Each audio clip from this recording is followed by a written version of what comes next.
Good morning. ये lecture आज क्या है? आज ट्यूसडे है, ट्यूसडे मॉर्निंग। और ये लेक्चर रिकॉर्ड कर रहे हैं, किसके लिए रिकॉर्ड कर रहे हैं लेक्चर? क्लास 11th के लिए। क्लास 11th के लिए लेक्चर रिकॉर्ड कर रहे हैं। अच्छा, क्लास 11th में क्या स्टार्ट किया था? तो यूनिट एंड डायमेंशन पढ़ा रहे थे। उसमें एक लेक्चर यूनिट का पढ़ा दिया है, एक लेक्चर डायमेंशन का पढ़ा दिया है। देखो, बहुत सारे ऐसे डायमेंशन अभी आएंगे जो मैंने तुम्हें नहीं बताया है, वो समय के साथ तुम्हें पता चलेगा, या तुम्हें अगर अभी मिलता जाएगा ना तो वो तुम्हें क्या करना पड़ेगा, याद रखना पड़ेगा। अभी के लिए याद रखना पड़ेगा।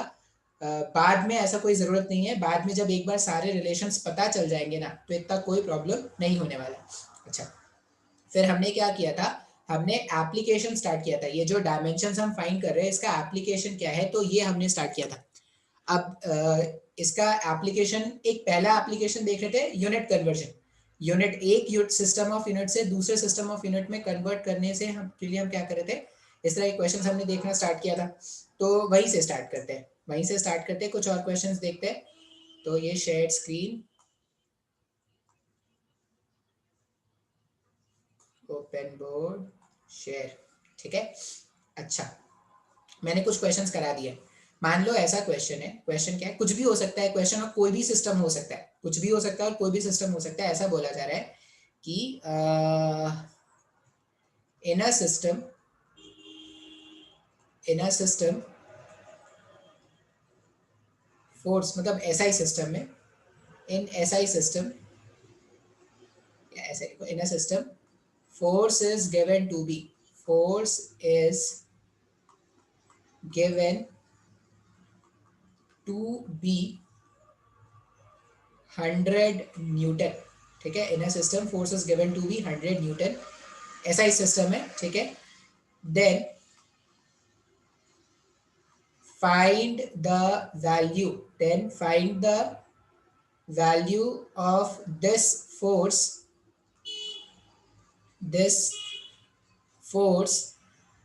in a system, this force in a system in which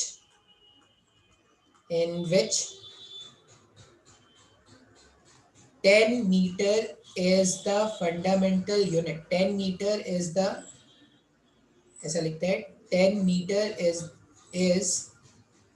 in which 10 meter is the, लिखते हैं, वही लिखना सही रहेगा, is the fundamental unit for length, fundamental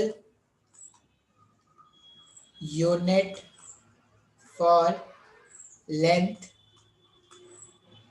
comma, 10 gram is the fundamental unit, fundamental unit for mass, and 1 minute is the fundamental unit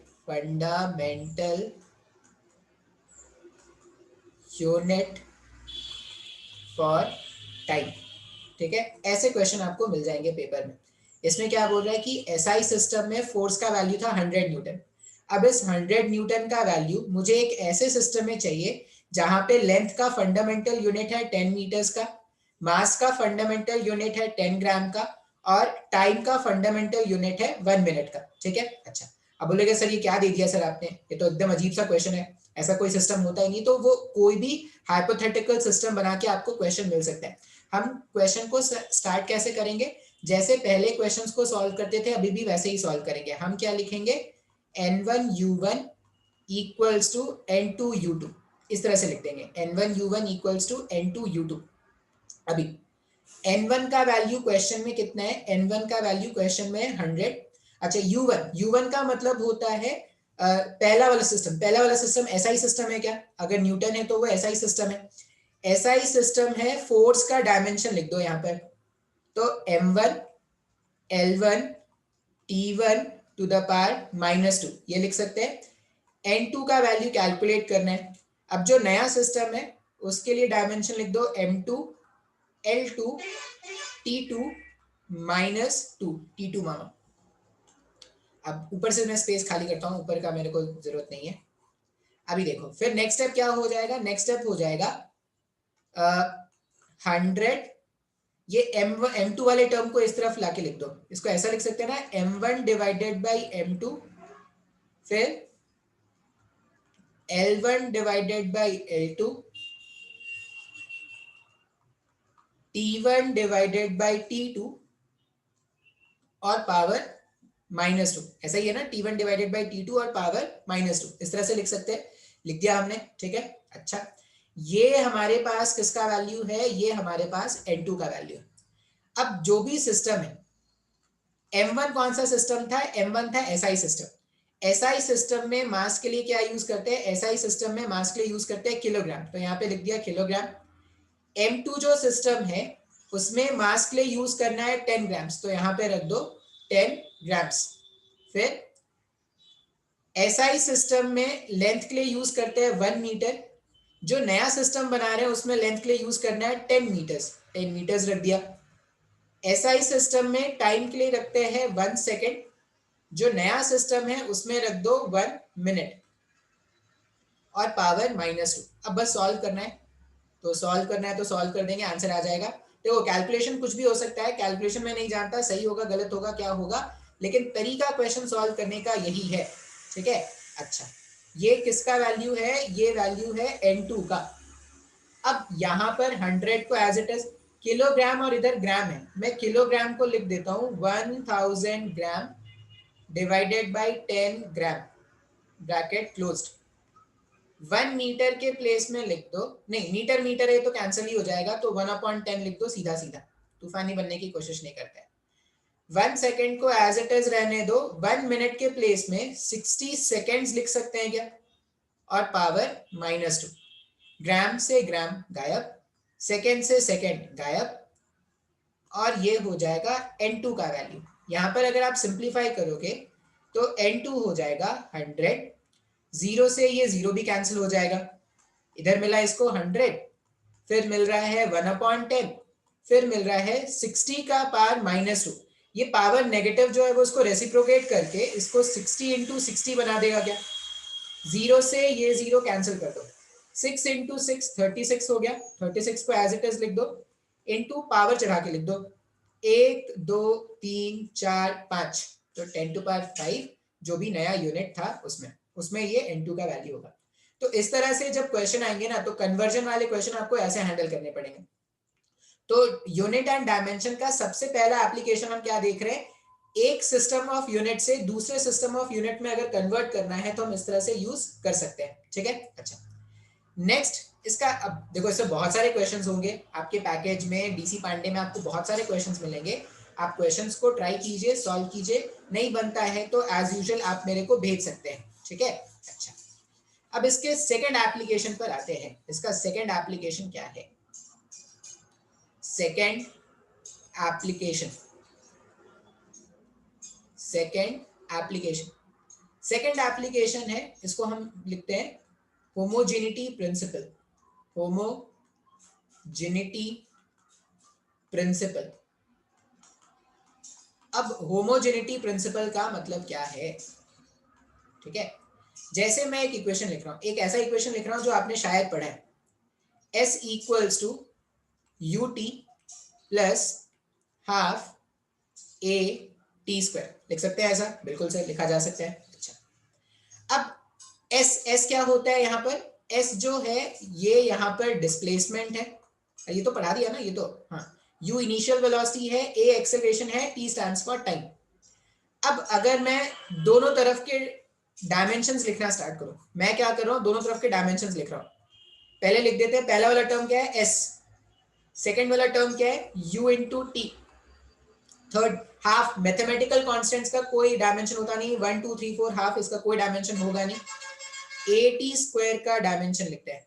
अच्छा, S displacement है, displacement का dimension हो जाएगा L, इसको लिखेंगे dimension of U into dimension of T, U का dimension लिखते हैं LT-1, U का डायमेंशन लिख दो LT-1, और इसमें T का डायमेंशन मल्टीप्लाई कर दो, capital T, LT-1 into T जब आप सिंप्लीफाई करोगे तो ये भी वापस से कितना आ जाएगा, L आ जाएगा, AT स्क्वायर, एक्सेलरेशन का डायमेंशन इससे पहले वाले लेक्चर में देखा था, एल टी माइनस 2 आया था, इसमें टी का स्क्वायर ऐड कर दो, इसको भी जब सिंप्लीफाई करोगे तो डायमेंशन एल आ जाएगा क्या? अरे क्या ये क्या हो गया? फिर सर हमने ये देखा कि एस का जो डायमेंशन है, यूटी का जो डायमेंशन है और हाफ एटी स्क्वायर का डायमेंशन है, सब मैच कर गया क्या? इसका मतलब ये होगा, इसका मतलब अगर आपको देसी में समझना है तो आप ये समझ लेना कि अगर यहां पर प्लस ऑपरेटर होता या माइनस ऑपरेटर होता,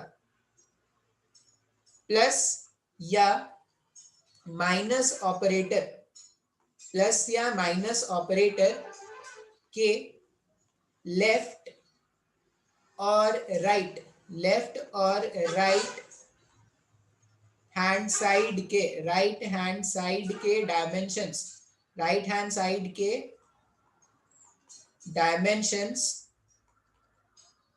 डायमेंशंस मैच करते हैं, मैच करते हैं, ठीक है। अच्छा, या आप ऐसा भी बोल दो, इक्वल्स टू के लेफ्ट या राइट के डायमेंशन, लेफ्ट या राइट के डायमेंशन मैच करने चाहिए, मैच करने चाहिए। इसी को बोलते हैं होमोजेनिटी प्रिंसिपल। प्लस के इधर जो ऑपरेटर, प्लस के इधर जो है उसका डायमेंशन, प्लस के इधर जो है उसका डायमेंशन हमेशा सेम होगा। आप हमेशा एक जैसे क्वांटिटीज को ऐड कर सकते हो। लेंथ में से आप लेंथ ही ऐड कर पाओगे, लेंथ में कभी आप वेलोसिटी नहीं ऐड कर पाओगे। उसी तरह मास में से आप सिर्फ मास ऐड कर पाओगे, मास और लेंथ को कभी नहीं ऐड कर पाते। मल्टीप्लीकेशन हो सकता है, मल्टीप्लीकेशन के लिए मैं नहीं बोल रहा, मल्टीप्लीकेशन और डिवीजन आप कर सकते हो, लेकिन एडिशन और सब्ट्रैक्शन एक जैसे टर्म्स के साथ ही किए जाते हैं। इसका मतलब प्लस के इधर जो डायमेंशन होगा वही डायमेंशन इधर भी होगा, और इक्वेट भी हम यहाँ पर डिस्प्लेसमेंट को ही डिस्प्लेसमेंट से इक्वेट कर सकते हैं, डिस्प्लेसमेंट को वेलोसिटी से इक्वेट कभी नहीं कर सकते। तो इक्वल्स टू के इधर का डायमेंशन और इक्वल्स टू के इधर का डायमेंशन क्या होना चाहिए? मैच करना चाहिए। इसी को हम क्या बोलते हैं? Homogeneity principle. अब इस होमोजेनिटी प्रिंसिपल पर कुछ क्वेश्चन सॉल्व कर देखते हैं, क्योंकि ऐसे प्रिंसिपल जब तक प्रिंसिपल को यूज करके क्वेश्चन नहीं सॉल्व किया तब तक क्या सॉल्व किया। मान लो एक एक्सप्रेशन गिवन है, क्या गिवन है?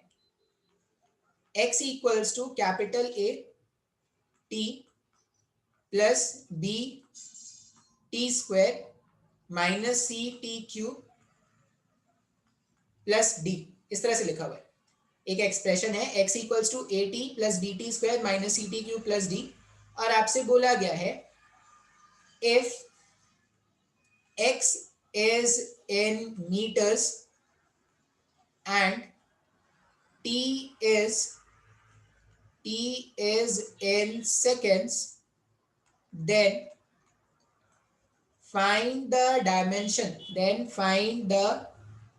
dimensions of A, B, C and D।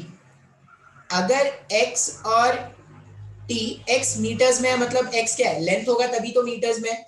t seconds में है मतलब t टाइम होगा। अगर x और t का डायमेंशन मुझे पता है, अब अगर x डिस्प्लेसमेंट है तो मेरे को डायमेंशन पता है, t टाइम है तो मेरे को डिस्प्लेसमेंट सॉरी डायमेंशन पता है, तो a b c d का क्या डायमेंशन होगा ये फाइंड आउट करना है। अभी हमने होमोजेनिटी प्रिंसिपल से देखा कि डायमेंशन ऑफ x जो है, इसका सोल्यूशन अगर सॉल्व करें, डायमेंशन ऑफ x जो है वो dimension of a into T के इक्वल होना चाहिए, वो dimension of b into T square के इक्वल होना चाहिए। अब प्लस हो माइनस हो कोई फर्क नहीं पड़ेगा, वो dimension of c into T cube के इक्वल होना चाहिए, और वो डायमेंशन ऑफ d के इक्वल होना चाहिए। बात समझ में आ रहा है? अच्छा, मान लो मैं पहले दो टर्म को इक्वेट करूं अगर, तो यहां पर है dimension of x is equal to dimension of a into t, लिख सकते हैं ऐसा। अच्छा, x का डायमेंशन, x तो मीटर्स था, x का डायमेंशन है l। अच्छा, इसको मैं ऐसा लिख सकता हूँ ना, डायमेंशन ऑफ a और स्मॉल t का डायमेंशन हो जाएगा कैपिटल T। जब मैं इसको सिंप्लीफाई करूंगा तो l डिवाइडेड बाई t या l t माइनस 1, ये डायमेंशन ऑफ a आ जाएगा क्या? तो इस तरह से हमें ए का डायमेंशन मिल गया। बहुत ही आसान है ना, एक बार अगर होमोजेनिटी प्रिंसिपल समझ में आ जाए तो बहुत ही आसान है भाई साहब ये सब। अच्छा, फिर नेक्स्ट क्वेश्चन सॉल्व करें। अगर मान लो मेरे को बी टी स्क्वायर, मान लो मेरे को बी का डायमेंशन जानना है। अब अगर बी का डायमेंशन जानना है तो फिर से क्या लिखेंगे, डायमेंशन ऑफ एक्स जो है वो dimension of B T square के इक्वल है। इसका मतलब x का डायमेंशन इज l, x का डायमेंशन लेंथ था तो l लिख दिया, l equals to dimension of b और ये t का स्क्वायर, टाइम के लिए मैंने लिख दिया t का स्क्वायर। अगर b का डायमेंशन कोई पूछेगा तो सिंपली क्या लिख देंगे, l t माइनस 2, इस तरह से लिख देंगे। अच्छा, अब अगर आपको समझ में आ गया है ना तो c और d का डायमेंशन खुद से स्क्रीन पॉज करके ट्राई करो। c का डायमेंशन आ जाएगा, फिर से डायमेंशन ऑफ x जो है वो dimension of c into T cube के इक्वल आएगा। इसका मतलब डायमेंशन ऑफ c जो है into T to the power 3 ये l के बराबर है। तो डायमेंशन ऑफ c को क्या लिख देंगे, एल टी माइनस 3, ये डायमेंशन ऑफ c हो गया।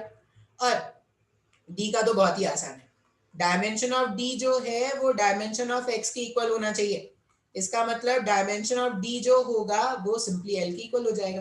तो इस तरह के सिंपल से क्वेश्चंस आपके पास आ सकते हैं सेकंड एप्लीकेशन पर। सेकंड एप्लीकेशन होमोजेनिटी प्रिंसिपल, इसमें एक अच्छा क्वेश्चन होता है, किसी जमाने में आईआईटी में आया था, अभी मेडिकल में आता है। ठीक है, तो मैं स्क्रीन पॉज करके वो क्वेश्चन लिखता हूँ, फिर आपको बताता हूँ कि क्वेश्चन का सोल्यूशन क्या है।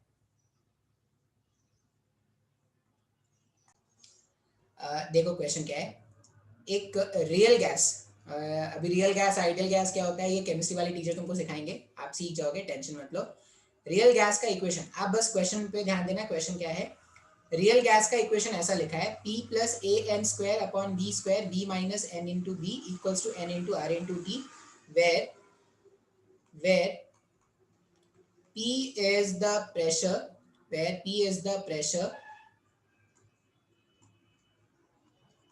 n is number of moles, n is number of moles, n is number of moles, v is volume, v is volume, r है gas constant, r is gas constant, ये भी मैं इसका डायमेंशन आपको find out करके सिखा दूंगा। r क्या है, r is gas constant and t is temperature, यहाँ पे t क्या है, टेम्परेचर है। ठीक है, a and b, if a and b are constants, if a and b are constants, then find the dimension, find the dimension of a and b, ये question था। ठीक है, वैसे रियल गैस इतना ज्यादा हमारे सिलेबस में नहीं होता है, फिर भी ऐसा एक इन्होंने इक्वेशन दे दिया था एग्जाम में और बोला कि भाई बाकी सारे टर्म मैं बता देता हूँ, आप मेरे को ए और बी जो कांस्टेंट है उनके डायमेंशन बता दो। ठीक है, अच्छा, आर क्या है, गैस कांस्टेंट है। अब गैस कांस्टेंट का डायमेंशन मैं अभी तुमको निकाल के दिखा दूंगा, लेकिन अभी इस वाले क्वेश्चन में जरूरत नहीं होगी। ठीक है, अब ऐसे तो लगेगा सर क्या भारी इक्वेशन लिख दिया आपने, ये तो अपने से नहीं होने वाला, लेकिन अगर तुम बेसिक से क्वेश्चन को सॉल्व करोगे ना तो बहुत ही आसान है। देखो कैसे सॉल्व करते हैं। हमारे पास ए और बी का जो हमें क्या करना है, डायमेंशन निकालना है। मैं क्या करूं, मैं क्या करूं, हाँ ये क्वेश्चन हटा देता हूँ। एक गाना चल रहा है, मैं क्या करूं, मैं क्या करूं, इतनी सुंदर हूं मैं क्या करूं, अरे कूद जा यार तू जाके, इतनी सुंदर हूं, झंडू दिखती है, इतनी सुंदर हूं। अच्छा, ये जो n है ना, n number of moles, number of moles. अच्छा, नंबर ऑफ मोल्स को ऐसा लिखते थे क्या, given mass, given mass upon molecular mass, ऐसा ही लिखते थे ना, given mass upon molecular mass. तो ऊपर भी मास है नीचे भी मास है, इसका कोई डायमेंशन में खेल है नहीं। मास और मास अगर कैंसिल आउट हो जाएंगे तो उसका डायमेंशन क्या हो जाएगा, 1 हो जाएगा। तो n को मैं कंसिडर नहीं करूंगा, n को मैं हटा दूंगा। अच्छा, अभी मान लो मेरे को b का डायमेंशन जानना है। अब बाकी तुम कुछ टर्म को देखो ही मत, बाकी कुछ टर्म को मत देखो, सिर्फ इसको देखो। यहाँ पे मेरे पास एक्सप्रेशन है v minus N into B का, मेरे पास यही एक्सप्रेशन है ना। अब अगर माइनस के इस तरफ वॉल्यूम है, इसका मतलब माइनस के इस तरफ भी क्या होना चाहिए, वॉल्यूम होना चाहिए क्या? बिल्कुल सर जी। अगर माइनस के इस तरफ वॉल्यूम तो माइनस के इस तरफ भी क्या होना चाहिए, वॉल्यूम होना चाहिए। इसका मतलब dimension of v is equal to dimension of n into b, लिख सकते हैं। अच्छा, वॉल्यूम का डायमेंशन होता है लेंथ का क्यूब। अभी मैंने देखा नंबर ऑफ मोल्स का कोई डायमेंशन नहीं है, तो नंबर ऑफ मोल्स का डायमेंशन अपन हटा देंगे अगर, तो सीधा सीधा मेरे को बी का डायमेंशन मिल गया ना। अब बोलेगा सर आपने बी बाकी का इक्वेशन क्यों नहीं कंसीडर किया? मतलब ही नहीं है मेरे को होमोजेनिटी प्रिंसिपल से बस ये देखना है कि माइनस के इधर कौन बैठा है और माइनस के इधर कौन बैठा है। माइनस के इधर जो बैठेगा, माइनस के इधर जो बैठेगा, दोनों का जो डायमेंशन होगा वो सेम होगा। मल्टीप्लाई कर दोगे तो डायमेंशन चेंज हो जाएगा, लेकिन प्लस माइनस में डायमेंशन चेंज नहीं होता। इसका मतलब क्या हो गया, ये जो b मेरे पास कांस्टेंट था, ये जो b मेरे पास कांस्टेंट है, इस कांस्टेंट b का डायमेंशन आ गया हमारे पास l का क्यूब। ये हमारा आंसर है पहला। बहुत ही आसान है क्या?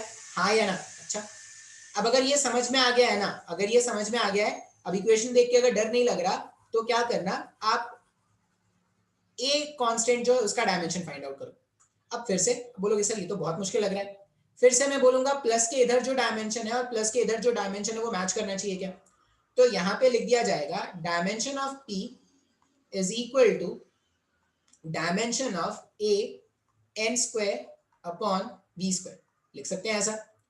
p का जो डायमेंशन होगा वही a n square upon v square का डायमेंशन है, बिल्कुल सही है। अच्छा, प्रेशर का डायमेंशन, प्रेशर था फोर्स अपॉन एरिया, प्रेशर है फोर्स अपॉन एरिया, तो फोर्स था mlt minus two, mlt minus two, इसमें अगर एरिया से डिवाइड करोगे तो ये l to the power minus one होगा। वैसे मैंने इससे पहले वाले लेक्चर में आपको ये बता दिया है, जो भी डायमेंशंस मैं निकालना सिखा चुका हूं वो आपको याद हो जाना चाहिए।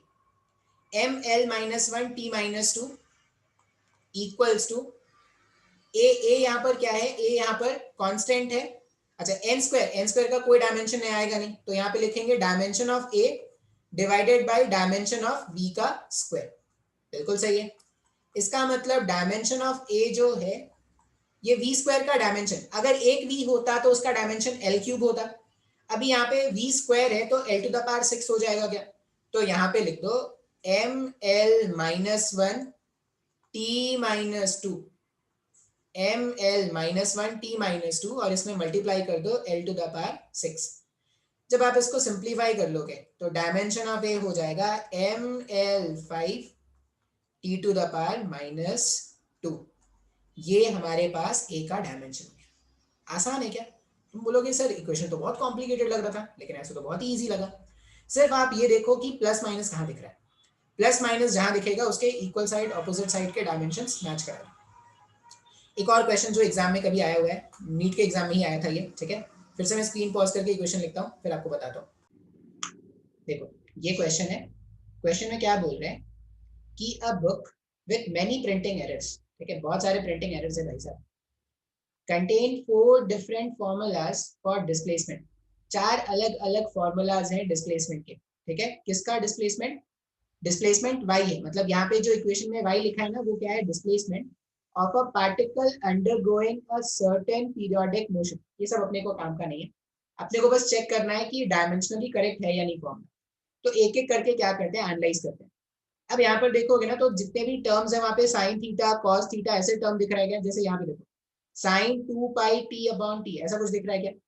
एक बात हमेशा याद रखना, क्या याद रखोगे कि साइन थीटा जो है, साइन थीटा जो है वो एक रेशियो, रेशियो का डायमेंशन होता है वन। मतलब सबसे पहले तो हम क्या करेंगे, देखेंगे कि कौन सा जो साइन वाला टर्म है, कौन सा साइन वाला टर्म है उसका जो रेशियो है, उसका जो डायमेंशन है वो क्या हो रहा है, वन हो रहा है। अब अगर साइन वाले टर्म का डायमेंशन वन नहीं होगा तो वो क्या हो जाएगा, गलत हो जाएगा, ठीक है। या आप ऐसा समझो कि ये पूरा क्या एंगल है, ये पूरा क्या एंगल। अब थीटा, थीटा को क्या लिखते हैं, ये जो थीटा एंगल था मैंने बताया ना, प्लेन एंगल को क्या लिखोगे, आर्क अपॉन रेडियस, यही तो लिखते हैं ना। अब ये भी लेंथ है, ये भी लेंथ है, मतलब एंगल का कभी कोई डायमेंशन होता ही नहीं, एंगल का डायमेंशन नहीं होता। Sine theta cos theta tan theta cosec theta इन सब का कभी कोई डायमेंशन नहीं होता, इन सब का डायमेंशन वन होना चाहिए।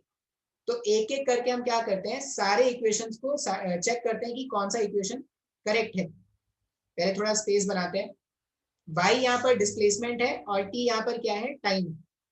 अच्छा, सबसे पहला equation y equals to a sine 2 into pi t upon capital T.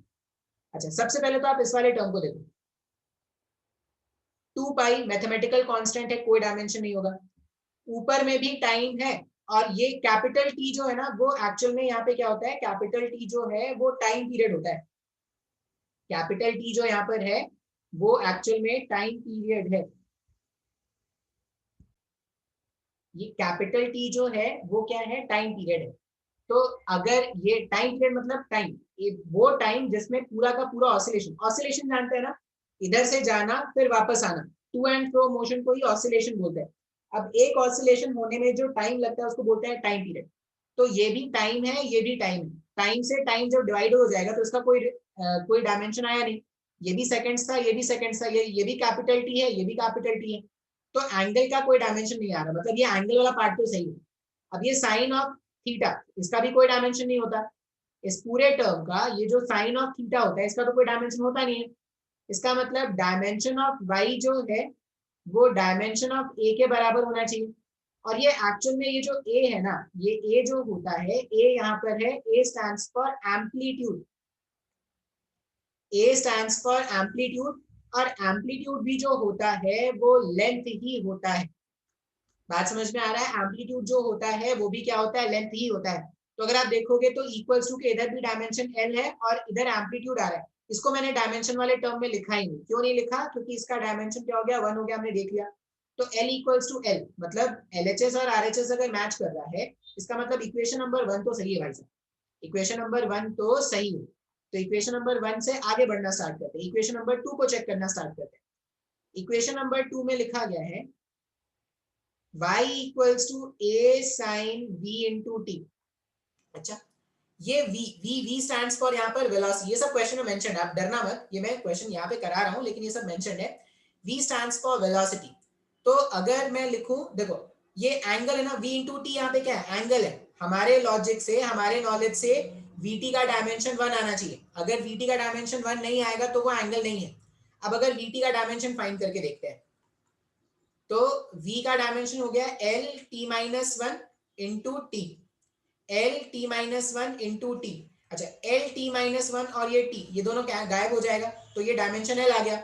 अब यहाँ पे vt का डायमेंशन मेरे अगर 1 होता तो सही होता ना, यहाँ पे तो डायमेंशन एल आ रहा है।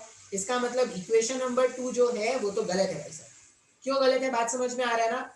एंगल वाले टर्म का डायमेंशन कभी कुछ नहीं होता। एंगल वाले टर्म का डायमेंशन क्या होता है, एंगल वाले टर्म का डायमेंशन हमेशा 1 रखना है अपने को, ठीक है। तो ये भी गलत हो गया, इक्वेशन 2 जो है वो गलत हो गया।